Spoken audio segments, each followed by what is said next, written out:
আলোচনার বিষয় হচ্ছে হোমিও ওষুধ সাইলেশিয়া টেরার দ্বিতীয় পর্ব। আরেকদিন আমাদের ডাক্তার কুণাল ভট্টাচার্য স্যার আমাদের মাঝে সাইলেসি নিয়ে আলোচনা করেছেন। তো আরো কিছু আজকে সাইলেসিয়ার আরো কিছু দিক নিয়ে স্যার আমাদের সাথে আলোচনা করবেন। ডাক্তার কুণাল ভট্টাচার্য স্যারের সাথে নতুন করে পরিচিত দেওয়ার কিছু নেই, উনি এখন আমাদের হোমিও দর্পণ গ্রুপের নিয়মিত পার্টিসিপেন্ট এবং আলোচক। উনি সাবেক বর্ধমান হোমিওপ্যাথিক মেডিকেল কলেজ ও হাসপাতাল ও নেপাল হোমিওপ্যাথিক মেডিকেল কলেজ হাসপাতালের প্রভাষক হিসেবে দায়িত্ব পালন করেছেন।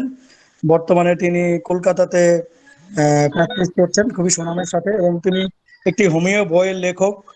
অসাধ্য রোগে হোমিওপ্যাথি বেশ একটা ভালো সমৃদ্ধ বই, এবং মোটামুটি বাংলাদেশ এবং ভারতের ক্লাসিক্যাল চিকিৎসকদের মধ্যে উনি অন্যতম, এবং স্যার সুনামে খুবই পরিচিত।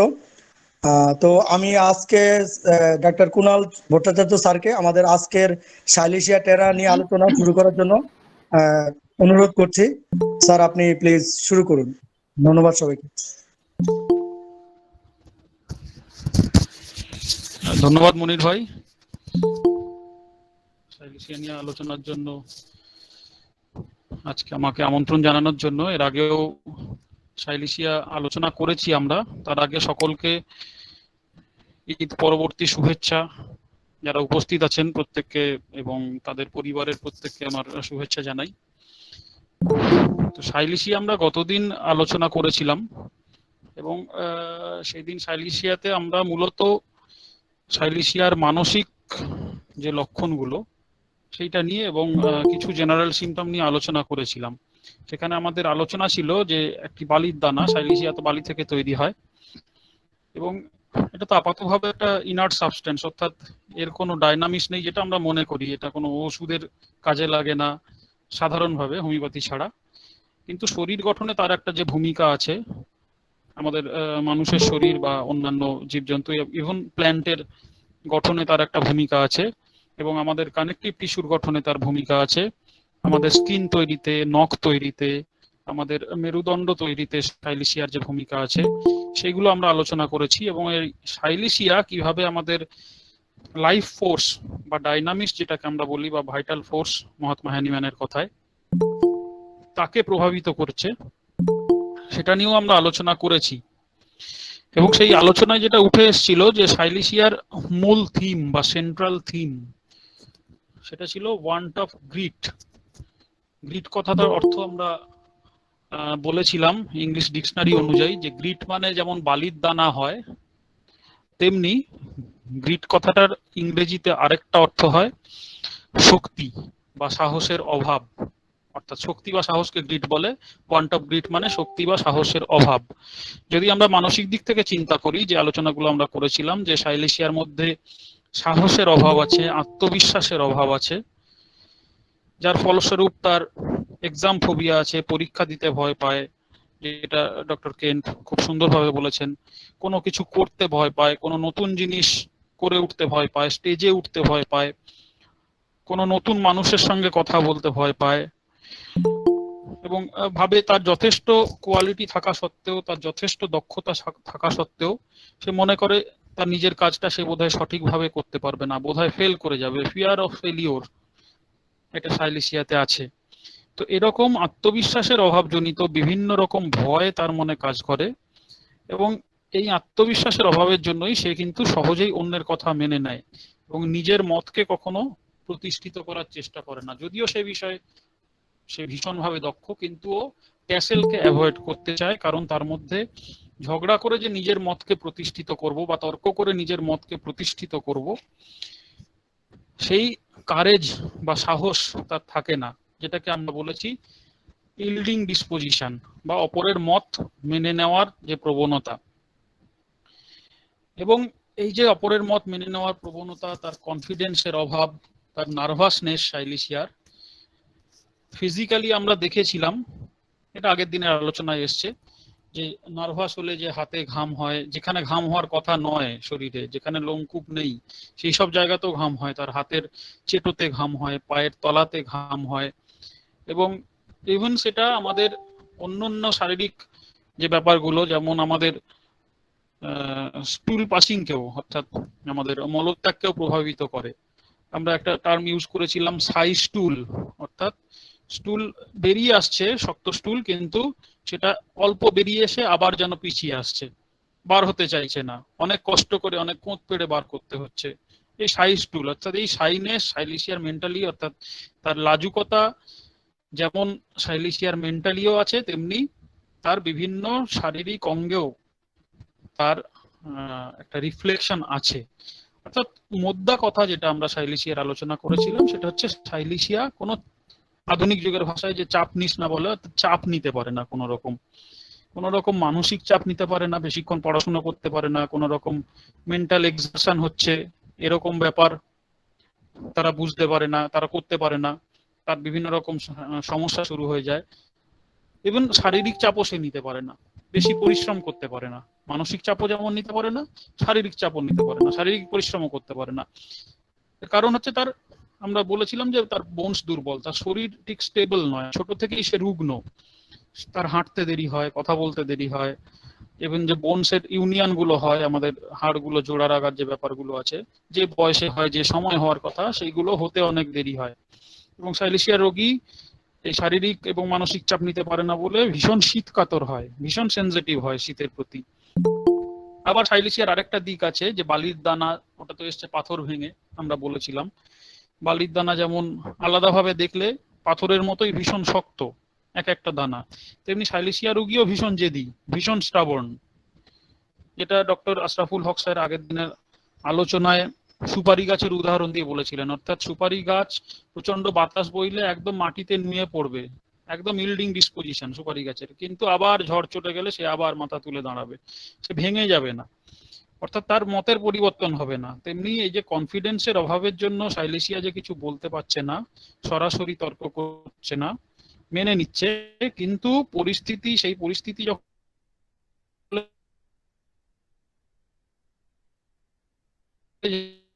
যাবে সে কিন্তু তার মত সেটা কিন্তু পরিবর্তন হবে না। আমাদের ডক্টর অভিজ্ঞান, তার মেয়ের কথা সে বলছিল, আমরা যখন নিজেদের মধ্যে আলোচনা করি, সে বলছে তাকে যতই বকা হোক না কেন, ধরুন টিভি দেখতে, মেয়েরা এই বসে টিভি দেখতে চায়, কার্টুন দেখতে চায়, তাকে খুব বকাঝকা করা হলো, সে কিন্তু তর্ক করবে না। অ্যাডোলেসেন্স পিরিয়ড তো তর্ক করার বয়স, বাবা মার সঙ্গে উল্টে তর্ক করবে, যে আমার সব বন্ধুরা টিভি দেখে, সব বন্ধুরা নিজের মতো করে চলাফেরা করে, নিজের মতো কার্টুন দেখে, বিভিন্ন জিনিস দেখে, এখানে ওখানে যায়, আমি কেন পারি না, এই কথাটা সে বলবে না, সে মেনে নেবে মায়ের কথা। মা যখন বকাঝকা করছে সে চলে গেল, চুপচাপ পড়তে বসে গেল, কিন্তু যেই মা বেরিয়ে গেল আবার সে টিভি খুলে আবার টিভি দেখতে বসে গেল।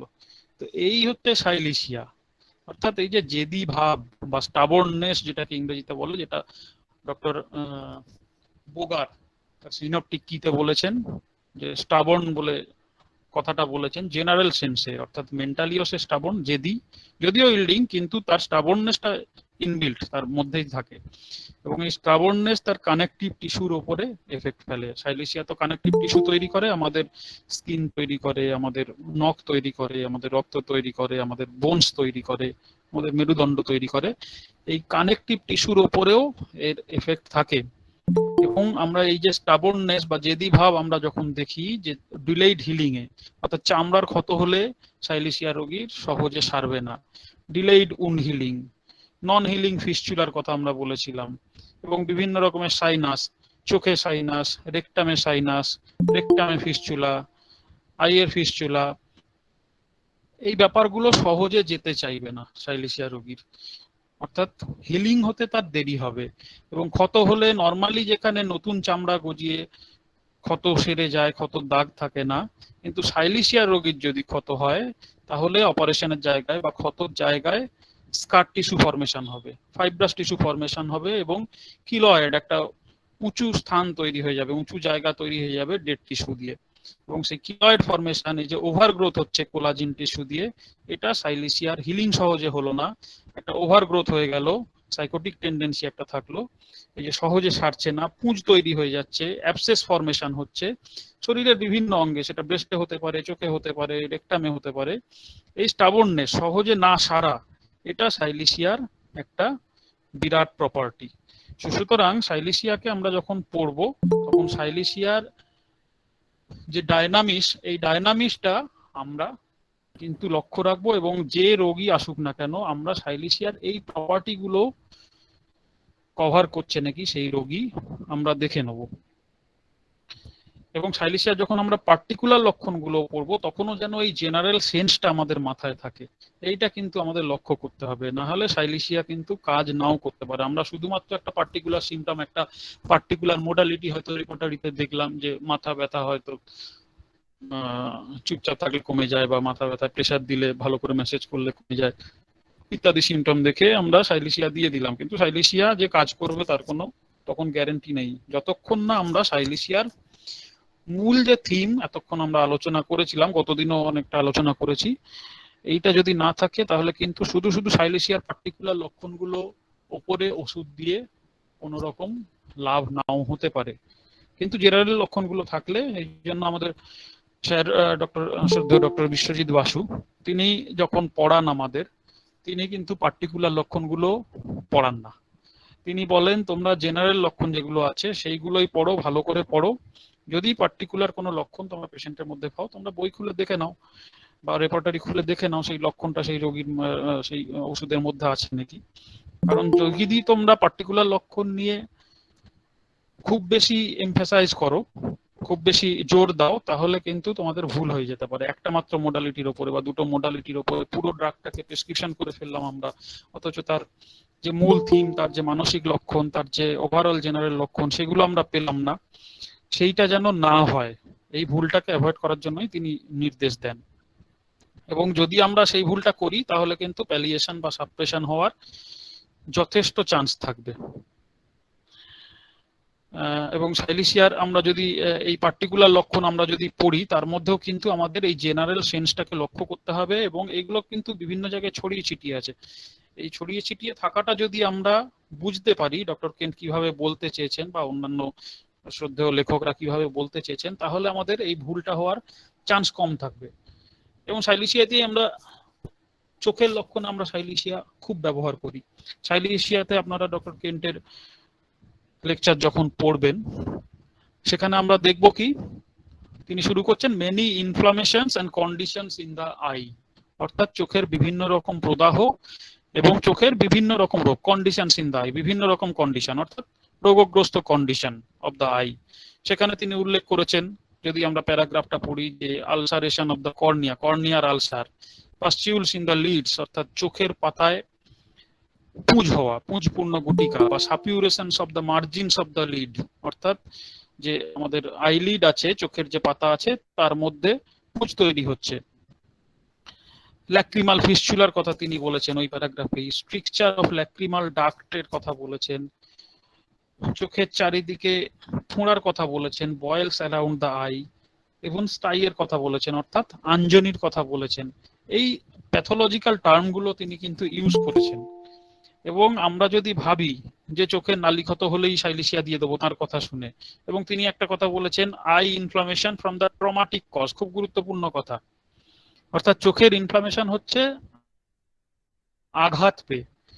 যেখানে আমরা আর্নিকার কথা চিন্তা করি, আমরা রুটার কথা চিন্তা করি, চোখে কোনো আঘাত লেগে চোখ যদি ফুলে যায়, চোখে যদি রক্ত জমে যায়, তাহলে আমরা প্রথমে আর্নিকার কথা চিন্তা করব। যদি চোখে ব্যথা হয় তাহলে আমরা সিম্পাইটাম, রুটা, ইভেন অনেকে আর্টিমিশিয়া ভালগারিস ড্রাগটা ইউজ করেন চোখে আঘাত লেগে, চোখে যদি ব্যথা হয়, চোখে হয়তো বাচ্চার ঘুষি লেগে গেল, সেখান থেকে চোখে ব্যথা হলো, সেখানে আর্টিমিশিয়া ভালগারিসও অনেকে ইউজ করেন এবং যথেষ্ট ভালো কাজ পাওয়া যায়, আমরা দেখেছি।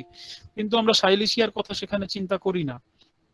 সুতরাং এই যে আই ইনফ্লামেশন, কর্নিয়া, এইগুলো দেখে, অর্থাৎ ইনফ্লামেশনের কথা ডক্টর কেন্ট বলছেন, অর্থাৎ শরীর যে সিমটম গুলো, আলসারেশনের কথা, সিফিলিটিক সিমটম গুলো, টিউমার, বয়েলস, ওভারগ্রোথ, স্টাইজ ইত্যাদি কথা বলছেন, সাইকোটিক সিমটম গুলো, এসব দেখেই আমরা যদি ওই টার্মটা দেখে যদি আমরা ল্যাক্রিমাল ফিস্চুলা দেখলাম, ল্যাক্রিমাল ফিস্চুলা বা স্টাই এই টার্মটা দেখলাম, সাইলিশিয়াতে তো স্টাই আছে, রেকারেন্ট স্টাই আছে বা ল্যাক্রিমাল ফিস্চুলা আছে, সুতরাং চলো সাইলিশিয়া প্রেসক্রিপশন করি।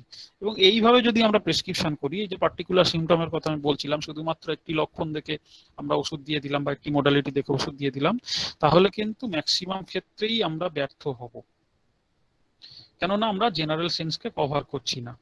এবং ডক্টর কেন্ট যেখানে আই কমপ্লেনের কথা উনি বলছেন তার লেকচারে, সেইখানে একটা ছোট্ট কথা লেখা আছে, সেই কথাটা কিন্তু খুব গুরুত্বপূর্ণ, চোখ এড়িয়ে যেতে পারে। সেটা হচ্ছে স্ক্রফিউলাস কেসেস উইথ সোর আইজ, অর্থাৎ চোখে ব্যথা হচ্ছে তার সঙ্গে স্ক্রফিউলাস কেস থাকবে। বা তিনি বলছেন intense photophobia in all I complaints, অর্থাৎ যে কোনো চোখের কমপ্লেন হোক না কেন প্রচন্ড রকমের ফটোফোবিয়া বা আলো একদম সহ্য করতে পারবে না। অর্থাৎ আমরা জেনারেল সেন্সে যে বলছিলাম যে সাইলেসিয়া রোগী প্রচন্ড সেনসিটিভ হয়, যেমন হিপারসালফার হয়, যেমন মার্কিউরিয়াস হয়, তেমনি সাইলেসিয়াও প্রচন্ড সেনসিটিভ হয়। কিন্তু এই সেনসিটিভনেস যদি আমরা লক্ষ্য না করি, সাইলেসিয়ার একটা ল্যাক্রিমাল ফিস্চুলা এলো অথচ সেটাতে কোনো ফটোফোবিয়া নেই, সেটাতে কোনো সেনসিটিভনেস নেই, তার কোনো ব্যথা নেই, তাহলে কিন্তু সাইলেসিয়া এই সেনসিটিভিটি যদি আমরা ইন জেনারেল সাইলেসিয়া লক্ষ্য না করি তাহলে আমরা ব্যর্থ হতে পারি। এবং এই যে স্ক্রফিউলাস কেসের কথা আইতেই লেখা আছে, স্ক্রফিউলাস কেসেস উইথ সোর আইজ, অর্থাৎ এই কেসটা স্ক্রফিউলাস হতে হবে। স্ক্রফিউলা নিয়ে আমরা স্যারেরা আগেও আলোচনা করেছেন, আমরাও আলোচনা করেছি, অর্থাৎ সর্দি কাশি বা ঠান্ডা লাগার প্রবণতা থাকতে হবে, একটা টিউবারকুলার বা শরিক বেস থাকতে হবে, তার গ্ল্যান্ড ফোলার টেন্ডেন্সি থাকতে হবে। এই টেন্ডেন্সি গুলো যদি না থাকে, অর্থাৎ রোগীটার গ্ল্যান্ড ফোলার টেন্ডেন্সি নেই, তার কোনো টিউবারকুলার হিস্ট্রি নেই, কোনো ফ্যামিলি হিস্ট্রি, তার নিজস্ব যে সিমটম গুলো আছে তার মধ্যে যে টিউবারকুলার সিমটম গুলো বা শরিক সিমটম বা সিফিলিটিক সিমটম সেগুলো কিছু নেই, তার সর্দি কাশি ঠান্ডা লাগার কোনো প্রবণতা নেই, তার শীত কাতরতা নেই, তার সেনসিটিভিটি নেই, তাহলে রোগী সাইলেসিয়া, তার যত যে প্যাথোলজি আসুক না কেন সে সাইলেসিয়া হবে না। ডক্টর কেন্ট বলেই গেছেন, the complaints of silesia are associated with hardened gland, but specially about the neck, cervical, salivary ইত্যাদি ইত্যাদি বিভিন্ন গ্ল্যান্ডের নাম করেছেন, প্যারোটিড গ্ল্যান্ড ইত্যাদি। অর্থাৎ মূল কথাটা হচ্ছে the complaints of silesia are associated with enlargement of the gland বা সোয়েলিং অফ দ্য গ্ল্যান্ড, অর্থাৎ যাই কমপ্লেন আসুক না কেন সাইলেসিয়ার, তাকে কিন্তু অ্যাসোসিয়েটেড উইথ গ্ল্যান্ডুলার কমপ্লেন্স হতে হবে। এবং প্যারোটিড গ্ল্যান্ডের কথা তিনি বলেছেন, এবং তিনি ওখানেই বলেছেন পরের লাইনে যে প্যারোটিড গ্ল্যান্ড কখন ফুলছে, the parotid glands enlarge from every cold and great heat, অর্থাৎ ঠান্ডা লাগলেই তার প্যারোটিড গ্ল্যান্ড ফুলে যাচ্ছে। অর্থাৎ সাইলেসিয়া যখন আমরা প্রেসক্রিপশন করব, এই ব্যাপারগুলো, এই যে স্ক্রফিউলাস পেশেন্ট কিনা সাইলেসিয়া, এটা আমাদের অবশ্যই নজরে রাখতে হবে। আমরা 1 নম্বর জেনারেল সিমটম থাকলে আমরা সাইলেসিয়া দেবো, বা পাস্ট হিস্ট্রিতে বা বর্তমানে কোন রকম সার্ভাইকাল গ্ল্যান্ড আমাদের ফোলা আছে নাকি আমাদের হাত দিয়ে দেখে নিতে হতে পারে, বাবা মা নাও বলতে পারে, আমরা বাচ্চাকে হাত দিয়ে তার গলার কাছে আঙুল দিয়ে যেভাবে সার্ভাইকাল গ্ল্যান্ড এনলার্জমেন্ট আমরা লক্ষ্য করি, সেগুলো আঙুল দিয়ে দেখতে হতে পারে। ফিজিক্যাল এক্সামিনেশন পার্টটা ক্ষেত্রে খুবই গুরুত্বপূর্ণ, সেই সার্ভাইকাল গ্ল্যান্ডের সোয়েলিং আমরা দেখব। বা যদি না থাকে, আমরা যদি একটু বড় বাচ্চা হয়, অনেক সময় নাও থাকতে পারে, তখন আমরা জিজ্ঞাসা করে নেবো ওর অতীতে কোনো রকম সর্দি কাশি ঠান্ডা লাগার প্রবণতা ছিল নাকি, তার গলার কাছে গ্ল্যান্ড গুলো ফোলা ছিল নাকি, তার টনসিল ফুলতো নাকি, এবং তার টিউবারকিউলার কোনো টেন্ডেন্সি আছে নাকি, বা তার ফ্যামিলি হিস্ট্রিতে কোনো টিউবারকিউলার টেন্ডেন্সি আছে নাকি, তার সেনসিটিভিটি কিরকম, তার ফটোফোবিয়া কিরকম, চোখে আলো সহ্য করতে পারে নাকি, ইত্যাদি লক্ষণগুলো থাকলেই তবে সাইলেসিয়া দিলে আমাদের চোখের লক্ষণ হোক বা যে কোনো লক্ষণ হোক আমাদের কাজ দেবে। এই কথাগুলো ডক্টর কেন্ট বলেছেন, কিন্তু আমরা অনেক সময় জোর দিয়ে ফেলি যে পার্টিকুলার প্যাথোলজির কথাগুলো লেখা আছে, ল্যাক্রিমাল আলসার হলেই আমরা সাইলেসিয়া দিয়ে দিলাম, চোখ থেকে জল পড়লেই যদি ল্যাক্রিমাল ফিস্চুলা হয় আমরা সাইলেসিয়া দিয়ে দিলাম, চোখে স্টাই হলো আমরা সাইলেসিয়া দিয়ে দিলাম। এই ব্যাপারগুলো যেন না হয়। এইগুলো হলে আমরা আমাদের অভিজ্ঞতাতেও ঘা খেতে খেতে দেখেছি যে সাইলেসিয়া কাজ কখনো করছে কখনো করছে না, কেন করছে না তার কোনো ব্যাখ্যা ছিল না, কিন্তু এখন আস্তে আস্তে অভিজ্ঞতা হচ্ছে, স্যারেরা আমাদের গাইড করছেন, পড়তে গিয়ে আমরা আমাদের ব্যর্থতাটা কোন জায়গায় আমরা আস্তে আস্তে বুঝতে পারছি। এবং আমার নিজের অভিজ্ঞতা কথাই বলি, যখন কোনো পেশেন্ট আসতো স্টাই নিয়ে, আমরা সবাই পালসেটিলা প্রেসক্রিপশন করে ফেলি, তো আমাদের যখন অনেক সময় আছে রিকারেন্ট স্টাই নিয়ে, অর্থাৎ বারবার তার চোখের পাতায় আঞ্জনি হচ্ছে, তো প্রথমেই আমাদের যখন এই ধরনের কেস আসবে আমাদের প্রথমেই দেখতে হবে আগে তার চোখের পাওয়ারটা ঠিক আছে নাকি। যদি চোখের পাওয়ারের গন্ডগোল হয়, তার চোখে যদি চশমা দিতে হয়, অথবা যে চশমা পরে আছে তার পাওয়ার চেঞ্জ হয়েছে, এরকম ক্ষেত্র হলেও কিন্তু বারবার ঘন ঘন স্টাই হয়। তো সুতরাং এক্ষেত্রে প্রথমেই যখন রিকারেন্ট স্টাই এর পেশেন্ট আসবে, আমাদের প্রথম পরামর্শ হবে আপনি কিন্তু আগে চোখটা দেখিয়ে নিন। অনেক সময় দেখা যায় শুধুমাত্র চশমা দিলেই তার এই যে ঘন ঘন স্টাই হওয়ার প্রবণতা, ঘন ঘন আঞ্জনি হওয়ার প্রবণতা, এটা কমে যায়। তাতেও যদি না হয়, ধরুন চশমা দিলেন তাতেও স্টাই হওয়ার প্রবণতা আসছে, অথবা তার চোখের পাওয়ারের কোনো গন্ডগোল নেই, তাহলে আমরা অনেক সময় আমরা প্রথম জীবনে যা করেছি, যে অ্যাকিউট অবস্থায় এলো আমি পালসেটিলা দিয়ে দিলাম, বা একটু ক্রনিক অবস্থায় এলো স্টাইটা শক্ত হয়ে গেছে, ইনডিউরেটেড হয়ে গেছে, ব্যথা নেই সেরকম, স্ট্যাফিশেক দিয়ে দিই। আমরা অনেকেই করি, এই ভুল আমিও করেছি। তারপর যখন আস্তে আস্তে একটু রেপার্টরি ঘাঁটতে শিখলাম, তখন দেখলাম যে আই চ্যাপ্টারে স্টাই রেকারেন্ট বলে একটা রুব্রিক আছে। সেই রেকারেন্ট রুব্রিকে বেশ কয়েকটা মেডিসিন আছে, তার মধ্যে ফার্স্ট গ্রেড মেডিসিন হচ্ছে সালফার, সবচেয়ে বেশি নাম্বার আছে, এবং তারপরে সাইলিসিয়া আছে, গ্রাফাইটিস আছে, সোরাইনাম আছে, কোনিয়াম আছে, ইত্যাদি বেশ কিছু মেডিসিনের কথা লেখা আছে। তখন আমাদের যা নলেজ, যেটুকু নলেজ, সেই অবস্থায় গাইড করার সেরকম কেউ নেই। তো সেই অবস্থা আমরা বললাম সাইলিসিয়া, তাহলে রোগা হবে, রোগা পেশেন্ট হলেই আমরা সাইলিসিয়া দিয়ে দিতাম, মোটা পেশেন্ট হলে গ্রাফাইটিস দিয়ে দিতাম, বা একটু মিষ্টি টিষ্টি খেতে ভালোবাসতো হট পেশেন্ট, সালফার দিয়ে, এইগুলোতে কাজ না করলে সালফার দিয়ে দিলাম, বা সরিনাম দিয়ে দিলাম। এরকম হ্যাপাজার্ডলি অনেক সময় আমরা প্রেসক্রিপশন করেছি। তারপরে আরেকটু অভিজ্ঞতা হলো, সেরাদের কাছে গেলাম, তখন একটা মেডিসিন আমরা শিখলাম আমার অভিজ্ঞতায়, সেটা হচ্ছে আর্কটিয়াম লাপ্পা। আর্কটিয়াম লাপ্পা ডক্টর ক্লার্কের বইতে যদি দেখা যায়, ওখানে একটা কথা খুব সুন্দর লেখা আছে, রিকারেন্ট স্টাইজ অ্যান্ড বয়েলস, অর্থাৎ ঘন ঘন ফোড়া হওয়ার প্রবণতা এবং ঘন ঘন স্টাই হওয়ার বা আঞ্জনি হওয়ার প্রবণতায় আর্কটিয়াম লাপ্পা একটি অসাধারণ মেডিসিন। শর্ট অ্যাক্টিং ড্রাগ হোক বা রেয়ার মেডিসিন যাই বলুন না কেন, বা রেয়ারলি ইউজড মেডিসিন যেটা আমি ইউজ করি না কেন, আর্কটিয়াম লাপ্পা তারপর থেকে আমি ব্যবহার করতে শুরু করি এবং খুব সুন্দর রেজাল্ট পাই। ঘন ঘন স্টাই হলেই, এবং তখন তো একটা টেন্ডেন্সি থেকে যায় অনেক সময় যে আমরা খুব দ্রুত প্রেসক্রিপশন করব এবং অনেক বেশি রোগী দেখব। তো সেই হিসেবে আর্কটিয়াম লাপ্পা প্রেসক্রিপশন করতে শুরু করলাম। আর্কটিয়াম লাপ্পা দিতেই দেখলাম খুব সুন্দর কাজ হয়ে যাচ্ছে, এবং সেটা সাপ্রেশন না প্যালিয়েশন না কিওর, তো সেই অবজারভেশন করার ক্ষমতা ছিল না। এখন একটা কেস এলো আমার কাছে, সেটা হচ্ছে ওই একটা বাচ্চা মেয়ে, 11-12 বছর বয়স, আমাদের বাড়ির পাশেই থাকে, তার চোখের কোনো সমস্যা নেই, দেখিয়ে নিতে বলেছিলাম, চোখ ঠিক আছে, কিন্তু ঘন ঘন ওই রকম আঞ্জনি হয়। এবং তার যখন আমরা কেস টেকিং করলাম, কেস টেকিং করে হয়তো আমি আর্কটিয়াম লাপ্পাই দিয়ে দিতাম, কিন্তু আমি কেস টেকিং করে দেখলাম এ তো অবিকল সাইলিসিয়ার প্রতিচ্ছবি, এ তো হাত ঘামছে, পরীক্ষায় খুব টেনশন করে বাচ্চা মেয়ে, মিষ্টি খেতে ভালোবাসে, ঠান্ডা খাবার খেতে ভালোবাসে, তার মা বলছে হ্যাঁ ছোটবেলায় সর্দি কাশি লাগতো, সার্ভাইকাল গ্ল্যান্ড ফোলা ছিল।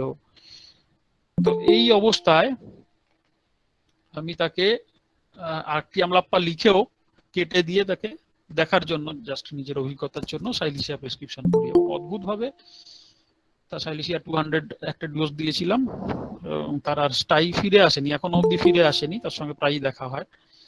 তো তখন আমার অভিজ্ঞতা হলো যে না, সাইলিসিয়া তখনই কাজ করবে যদি সাইলিসিয়ার সিমটম, এর আগেও তো আমরা সাইলিসিয়া দিয়েছি, আমি সাইলিসিয়া দিয়েছি, তো কাজ তো করেনি কোথায়, কেন করেনি? এই কেসটা থেকে আমি বিশ্লেষণ করে যেটা নিজে বুঝতে পারলাম যে সাইলিসিয়ার যদি জেনারেল সিমটম থাকে, তার হাত পা ঘামা ইত্যাদি অন্যান্য যে জেনারেল সিমটম গুলো আমরা আলোচনা করেছি আগের দিন বা আরো করব, সেই লক্ষণগুলো যদি সাইলিসিয়ার থাকে, তবেই একমাত্র রেকারিং স্টাই হোক বা যে কোনো কমপ্লেন হোক, তাহলেই সাইলিসিয়া কাজ করবে, আদারওয়াইজ কাজ করবে না।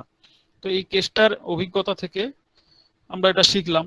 এবং একইভাবে আমরা যদি আই সিমটম ছেড়ে বেরোই অন্যান্য পার্টিকুলার লক্ষণগুলোর দিকে, যেমন আমরা যদি হেডেক সিমটম নিয়ে আলোচনা করি, সাইলিসিয়ার মাথা ব্যথার সিমটম, তো এই মাথা ব্যথার সিমটমের কিন্তু সাইলিসিয়া যদি আমরা কেন্টে লেকচার করি, তাহলেও অনেক কিছু আমাদের শেখার আছে। যেমন হেডেকের, মানে হেডেক সংক্রান্ত আলোচনা যেখানে কেন্ট করছেন, সেখানে প্রথম লাইনটাই হচ্ছে ক্রনিক সিক হেডেক। সাইলিসিয়া তিনি শুরু করছেন হেডেকের যে লক্ষণ দিয়ে। এবং আমরা যদি প্যাথোলজির কথা চিন্তা করি, তাহলে ক্রনিক সিক হেডেক বা ক্রনিক হেডেক কত রকমের হয়, তাহলে আমাদের অবশ্যই জানা উচিত একজন চিকিৎসক হিসেবে। এবং একজন চিকিৎসক হিসেবে আমরা যদি দেখি, তার প্যাথোলজিটা দেখি ক্রনিক হেডেকের, তাহলে আমরা দেখব যে ইন্টারন্যাশনাল হেডেক সোসাইটি তো হেডেকের ক্লাসিফিকেশন করে। তো তো ইন্টারন্যাশনাল হেডেক সোসাইটির হেডেকের ক্লাসিফিকেশন দুভাবে করেছে। এক নম্বর ক্রনিক এবং অ্যাকিউট, সবাই যেভাবে করে থাকে, এবং তারা আরো দুটো টার্ম ইউজ করেছে, প্রাইমারি আর সেকেন্ডারি। তো প্রাইমারি হেডেক কি? প্রাইমারি হেডেক হচ্ছে যেখানে শুধুমাত্র হেডেকটাই লক্ষণ, মাথা ব্যথাটাই লক্ষণ, অন্য কোনো রোগের লক্ষণ আর নেই, মানে অন্য কোনো রোগের কারণে মাথা ব্যথা হচ্ছে না। কিন্তু সেকেন্ডারি হেডেক কাকে বলছে?